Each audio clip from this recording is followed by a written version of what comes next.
हरे कृष्णा। मैं आप सबका स्वागत करता हूँ स्पिरिचुअल बॉटल चैनल में।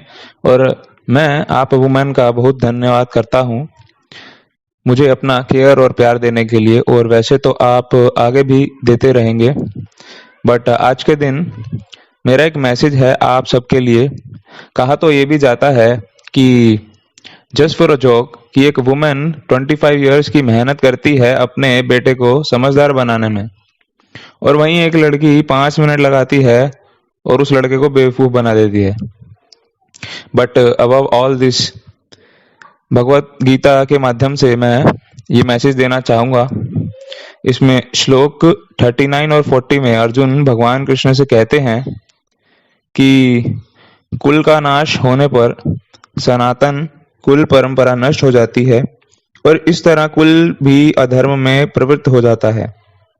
तो इसके बारे में ये कहा जाता है कि वर्णाश्रम व्यवस्था में धार्मिक परंपराओं के अनेक नियम हैं, जिसकी सहायता से परिवार के सदस्य ठीक से उन्नति करके आध्यात्मिक मूल्यों की उपलब्धि कर सकते हैं।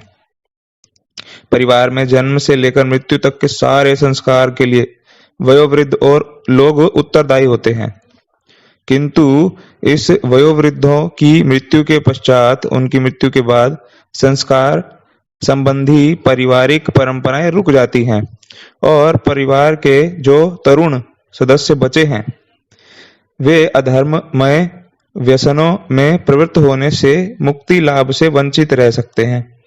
अतः किसी भी कारणवश परिवार के वयोवृद्धों का वध नहीं होना चाहिए।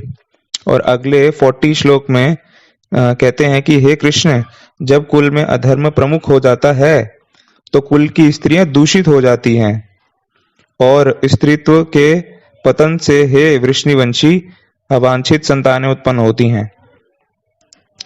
तो जीवन में शांति, सुख, आध्यात्मिक उन्नति का मुख्य सिद्धांत मानव समाज में अच्छी संतान का होना है। वर्णाश्रम धर्म के नियम इस प्रकार बनाए गए हैं कि राज्य और जाति की आध्यात्मिक उन्नति के लिए समाज में अच्छी संतान उत्पन्न होना चाहिए। ऐसी संतान समाज में स्त्री के अस्तित्व और उसकी निष्ठा पर निर्भर करती है। तो जिस प्रकार एक बच्चा सरलता से कुमार्गगामी बन जाते हैं, उसी प्रकार स्त्रियां भी पतोन्मुखी होती हैं। अतः बालकों और स्त्रियों दोनों को ही समाज के वयोवृद्धों का संरक्षण आवश्यक है। स्त्रियां विभिन्न धार्मिक प्रथाओं में संलग्न रहने पर व्यभिचारिणी नहीं होंगी। तो चाणक्य पंडित के अनुसार सामान्यतः स्त्रियां अधिक बुद्धिमान नहीं होती, अतः वे विश्वसनीय नहीं हैं। इसीलिए उन्हें विविध कुल परंपराओं में व्यस्त रहना चाहिए और इस तरह उनके अस्तित्व तथा अनुरक्ति से ऐसी संतानें जन्मेंगी जो वर्णाश्रम धर्म में भाग लेने के योग्य होंगी। और होगा क्या, ऐसे वर्णाश्रम धर्म के विनाश से यह स्वाभाविक है कि स्त्रियां स्वतंत्रता पूर्वक पुरुषों से मिल सकेंगी और व्यभिचार को प्रश्रय मिलेगा, जिससे अवांछित संतानें उत्पन्न होंगी। निठल्ले लोग भी समाज में व्यभिचार को प्रेरित करते हैं और इस तरह अवांछित बच्चों की बाढ़ आ जाती है, जिससे रिजल्ट क्या है, मानव जाति पर युद्ध और महामारी का संकट छा जाता है।